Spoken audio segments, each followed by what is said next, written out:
Blender 5.2 LTS has just been released, and it includes some incredible new features as well as some welcome quality enhancements that are going to help you work even faster. I'm Jonathan Lampel with cgcookie.com, and in this video, we're going to cover everything that's new in Blender 5.2 LTS.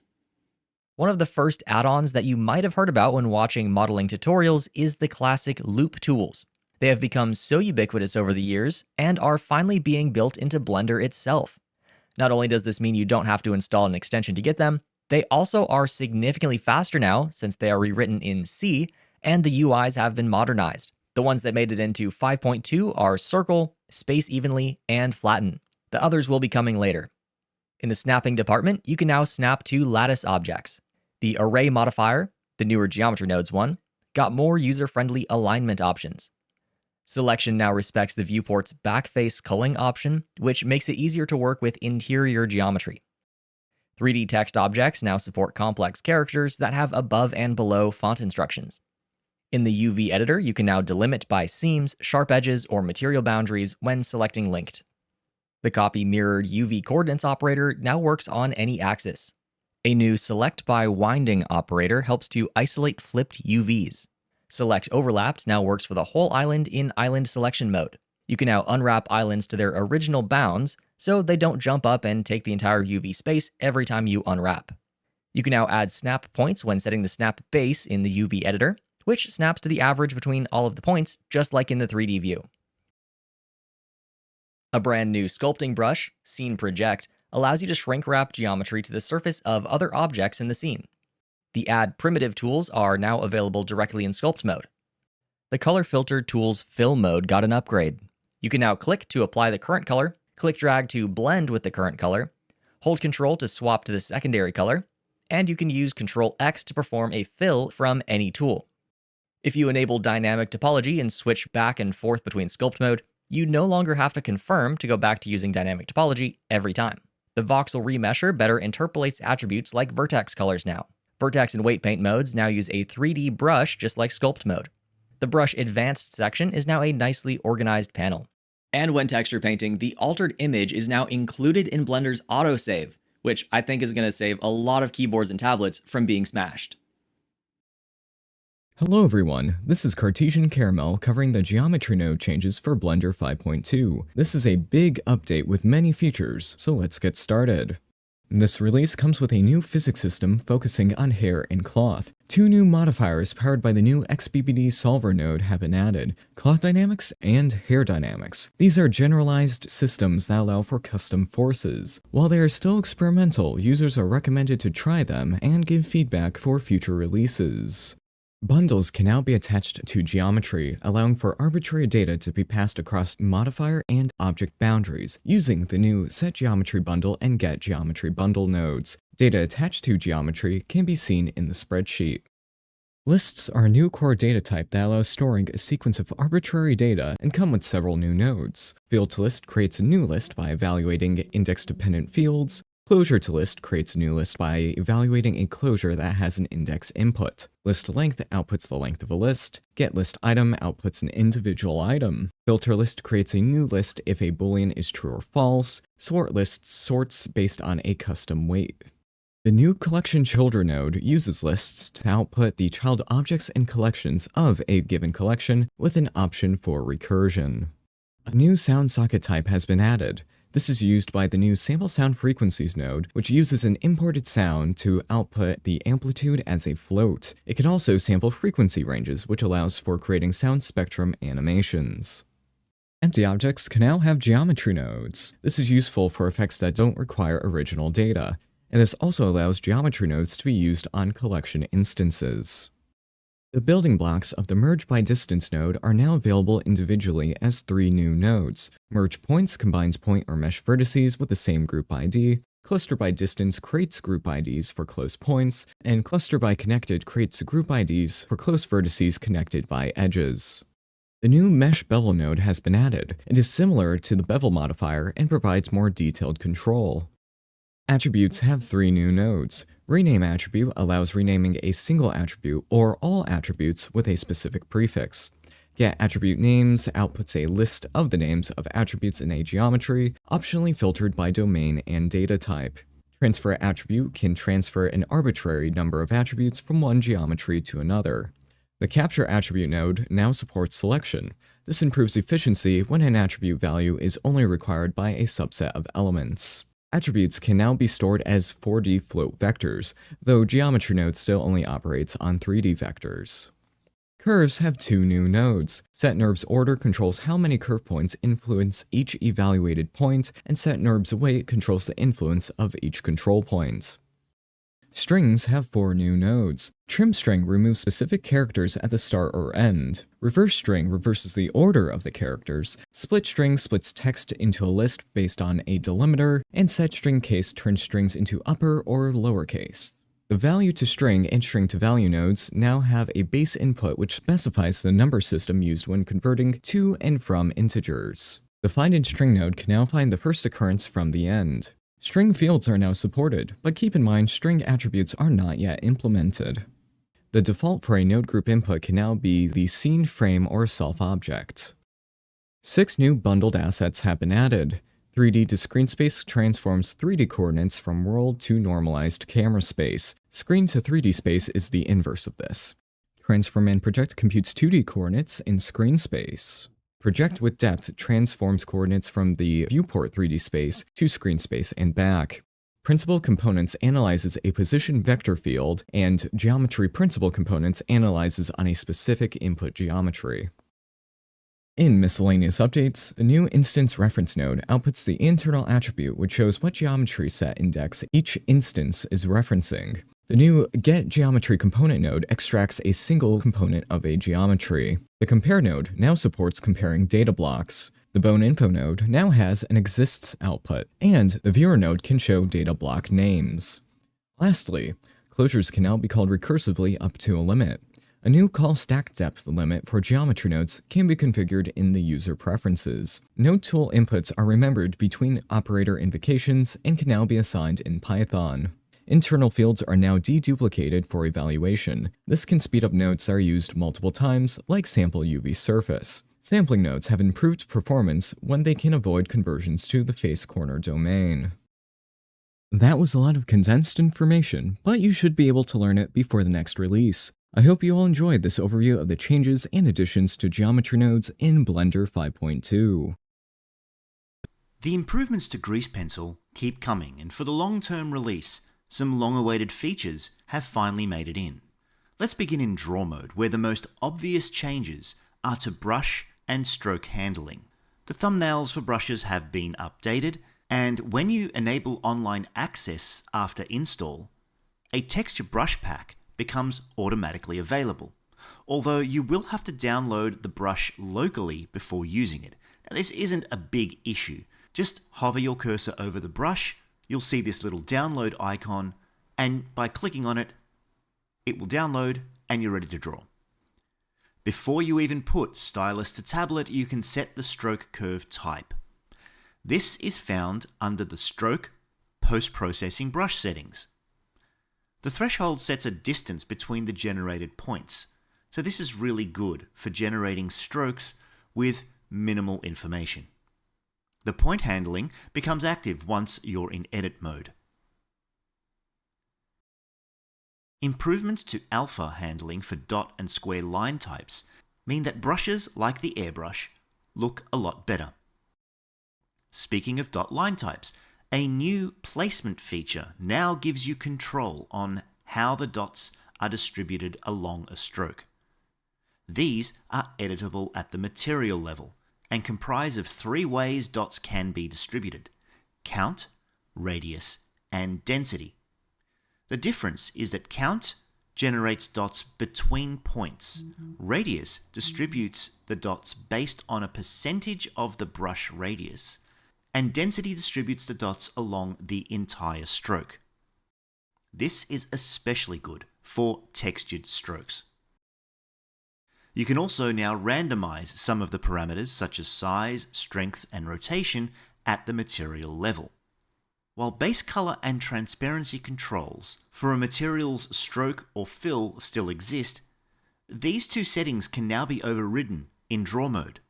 You'll already be familiar with the color attribute setting, allowing you to choose from a color wheel or palette and completely override the material color.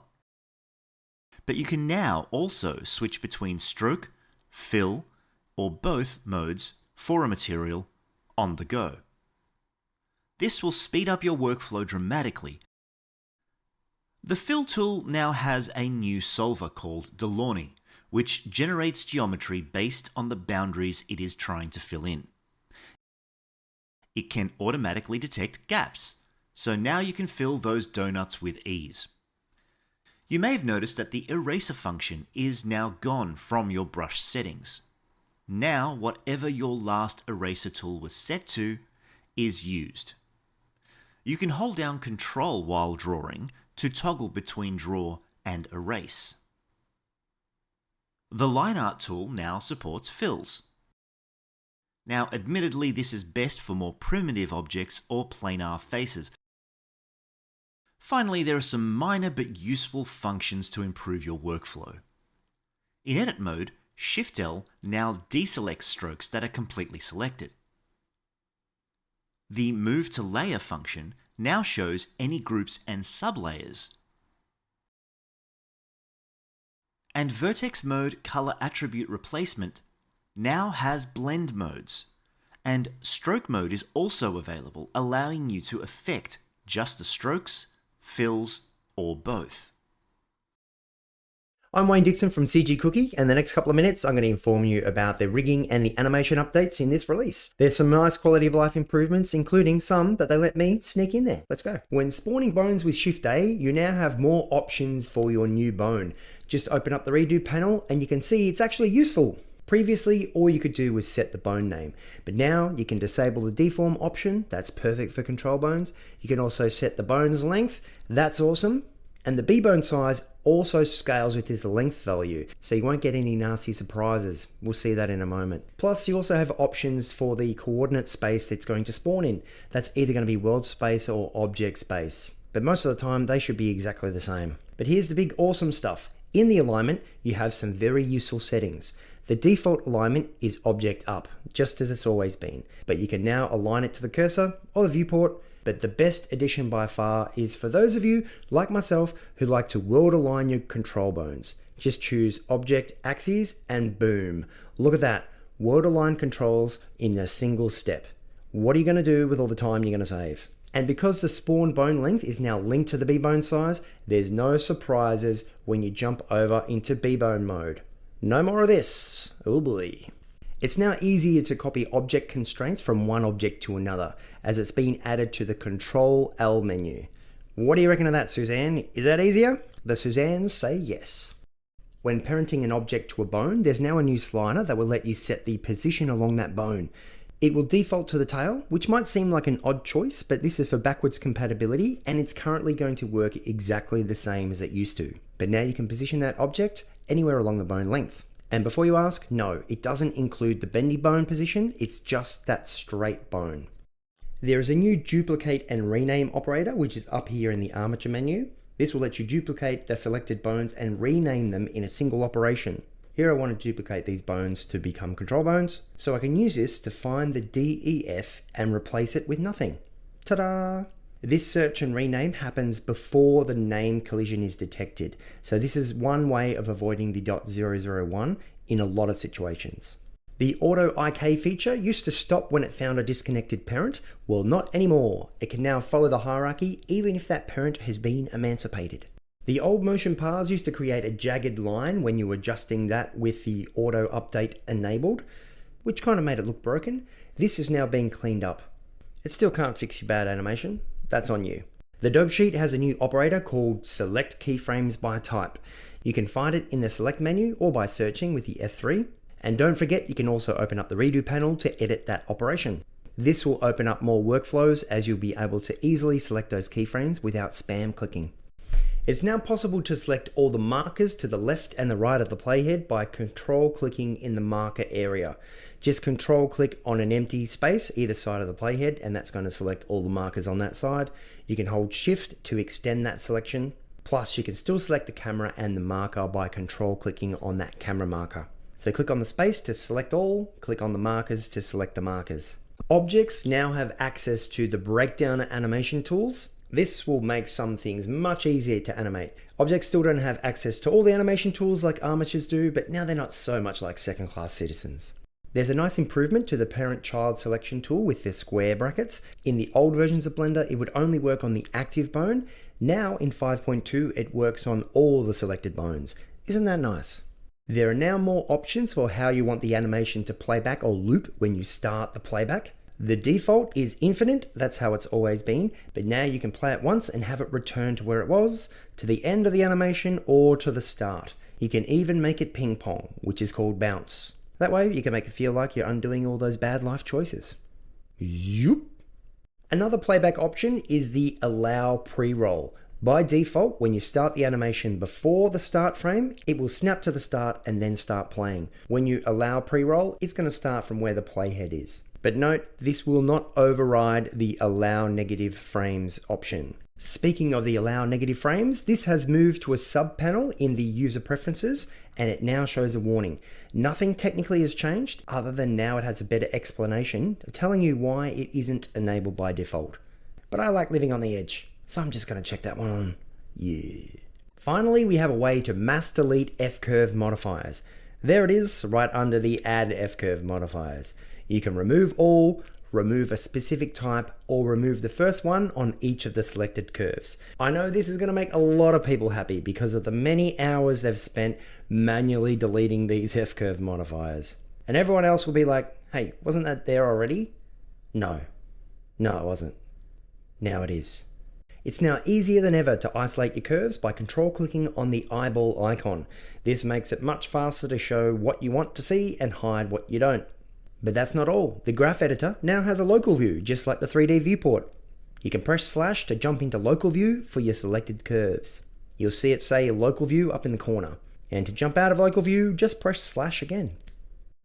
The pose library has some added improvements. Previously, when applying a pose that had a different rotation order, say it was stored in Quaternion and then applied to your current file that was set to Euler, this would result in missing data or the wrong orientations. Now Blender will do some magic conversions to try and correct for that. When going from Quaternion or axis angle to an Euler, Blender will find the closest Euler angle that's going to match and use that.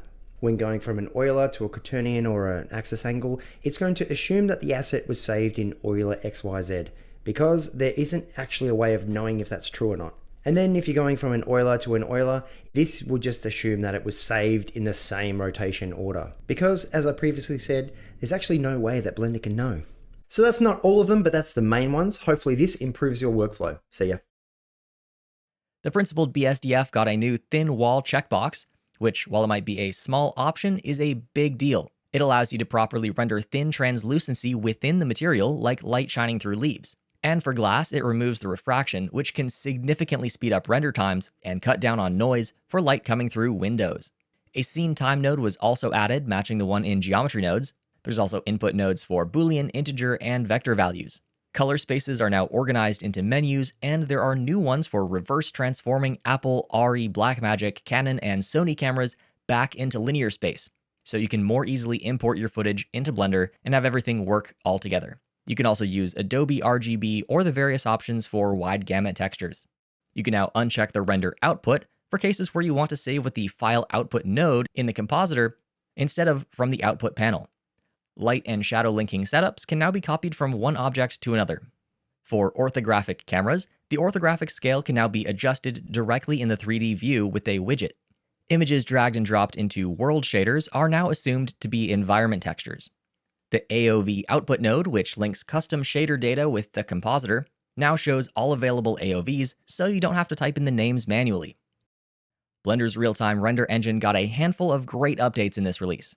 The main one is that screen space ray tracing was overhauled, and the resulting renders are much improved in the details. The highlights include better contact reflections, smoother denoising, significantly more accurate ambient occlusion, and reduced light leaks. There's a new backface slider option that allows you to control whether the screen space global illumination is single-sided, double-sided, or anywhere in between. The 5.1 behavior would be turning this off completely, but it looks much better with it on. The performance section now has an anisotropic filtering option, which is basically a control for how good your textures look at extreme angles. Lights can now be seen directly in the camera if you enable camera ray visibility. In that same panel, you can also control which objects are visible to raycast shader nodes. Scenes with a lot of instancing can now render up to twice as fast. Let me double check that. Yep, twice as fast. Shadow pools up to 2 gigs are now supported for scenes with lots of detailed lights. The limit of 8 attributes per material was removed. Reflection planes are now compatible with refraction, blended transparent materials, and the shader to RGB node. Eevee's principled BSDF shader now supports the clear coat layer normal, and the normal map node base option, which was recently added to cycles for improving normals on top of displacement, is now available in Eevee as well. There were also tons of bug fixes in this release that removed various small artifacts from edge cases, and the result is just much more clean and stable renders overall. For cycles, the realistic path tracer, the biggest new feature is texture caching. Generating a texture cache, which is like a set of variable-sized textures that cycles can choose from depending on how big the texture appears in that specific render, can allow for huge memory savings for scenes with large textures. In the Simplify panel, you can reduce the texture resolution in the viewport to keep it interactive, even if your textures are way too big. The Raycast node can now sample custom attributes like those from geometry nodes wherever the rays hit, though this is just in cycles for now. Subsurface scattering scale and anisotropy have been tweaked a bit so their values better match other renderers, so you can share textures between them. And last but not least, you can now ban shadows from the world. Hi, this is Momo from the YouTube channel Momo PTFL, and exciting features in my opinion is that the interactive or traditional compositor now supports animation playback. This means we can finally play image sequences and videos in the compositor and also animate nodes with keyframes while having the ability to preview the outcome. And also, the compositor will now use the GPU by default instead of the CPU, which gives a huge performance boost without having to set it up manually.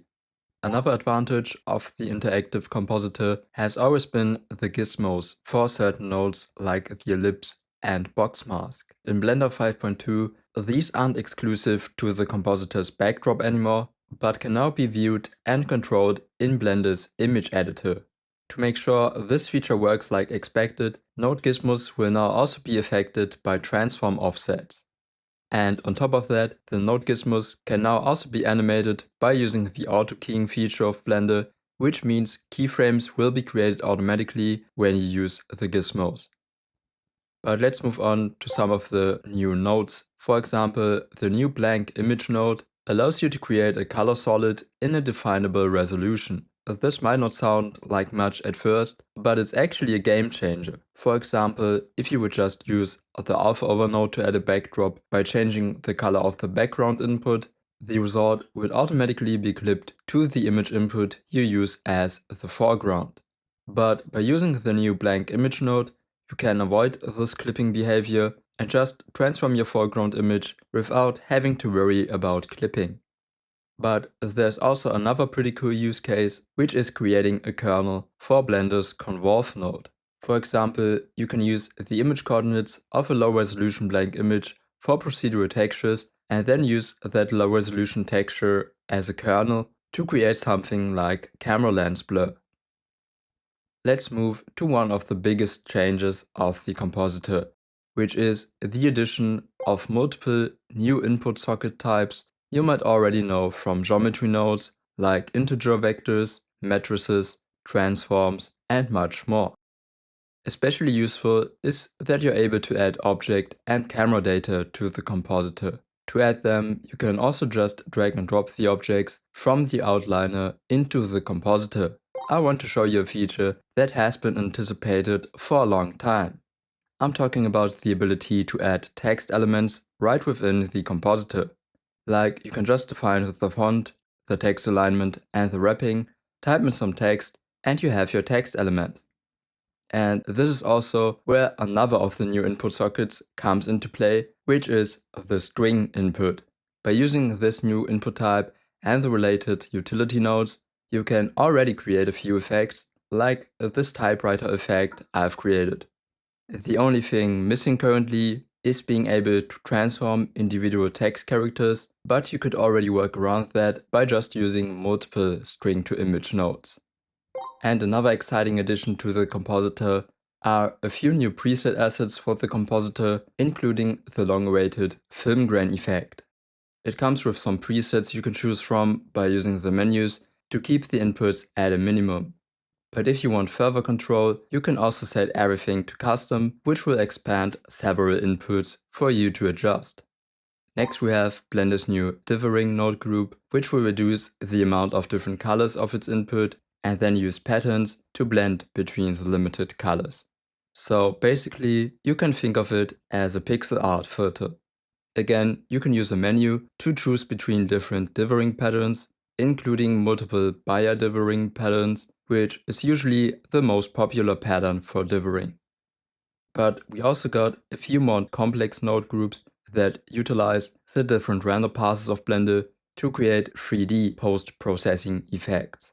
For example, the new depth atmosphere, which lets you use a render's mist or depth pass to add fog to your scene. Just keep in mind that the real-time compositor of Blender, which works directly in the 3D viewport, only supports using different render passes when using Eevee. If you're using cycles, you would have to render the image once and then use the effect in the interactive compositor. This also applies to the new paint filter. Well, at least when deciding to use its tracking feature.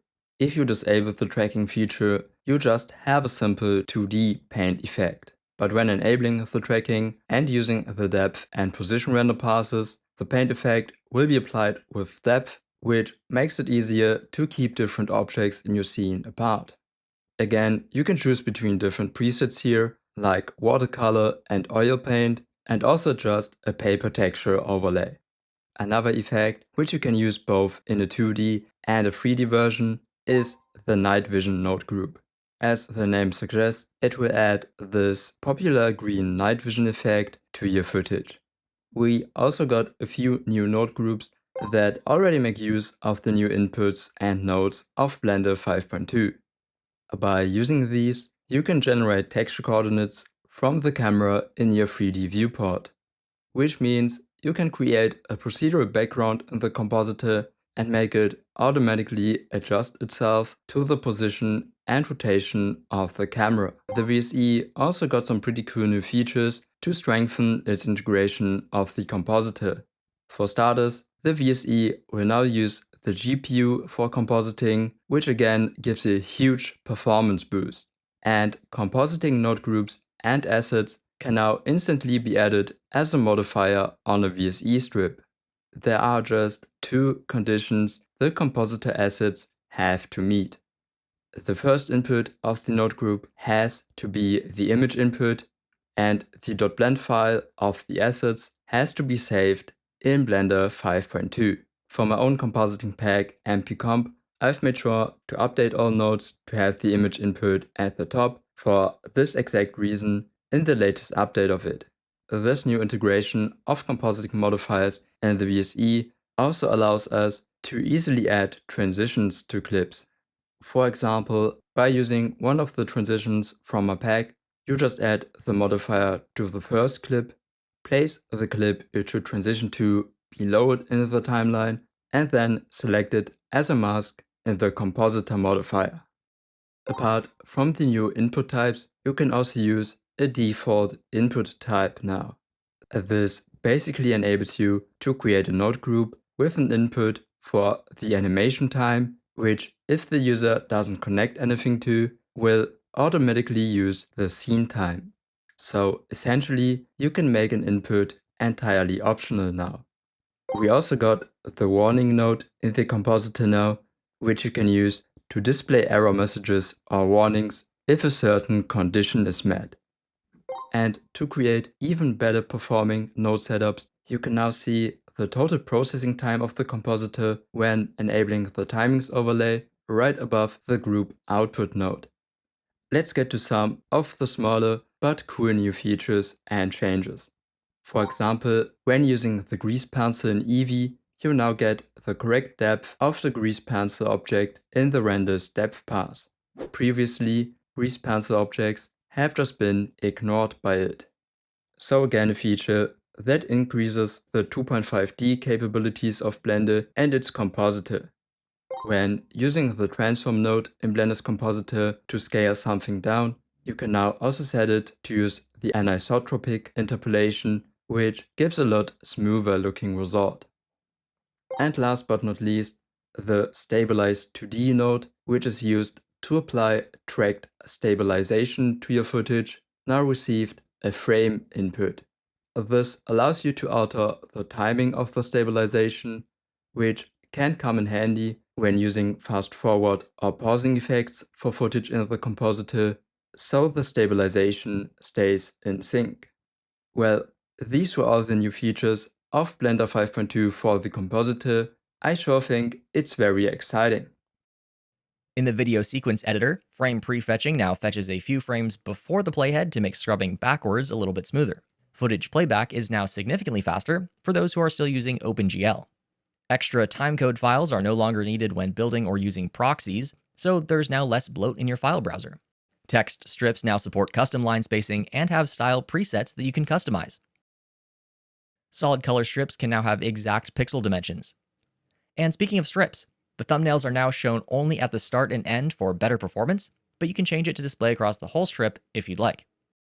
You can now select specific view layers for scene strips and change the viewport shading for all of them at once. The color scopes now fully support HDR and wide gamut color spaces, which is also now true in the image editor. The preview area can now show composition guides. There's a new optional scrubbing region that can be added to the playback controls footer. Strip image origins now have more snapping options. Importing videos now supports an unlimited number of video and audio channels. In the motion tracking department, masks have a new move to layer operator that has the hotkey M by default, just like moving to collections in the 3D view. Plus, masks are now rendered about 10% faster. Blender in virtual reality, using the built-in VR scene inspection add-on, has a new feature called location scouting, which gives you a camera with all the proper camera controls, which you can use to plan out angles and shots. So you can now scan a live film location and spend as much time as you want later planning out exactly how it should be shot without having to actually be there. Not quite teleportation, but the next best thing. Blender now natively supports online asset libraries. If you allow online connections, which, by the way, is always disabled by default for privacy and security, you'll see that the Essentials library that comes with Blender is much larger now. You get new base meshes, compositing setups, and helpful geometry node groups, as well as the high-res versions of the viewport HDRIs. Top-level categories named compositing or geometry nodes are now ignored in the node menus, making organization a lot easier. You can now specify a preferred import method per asset.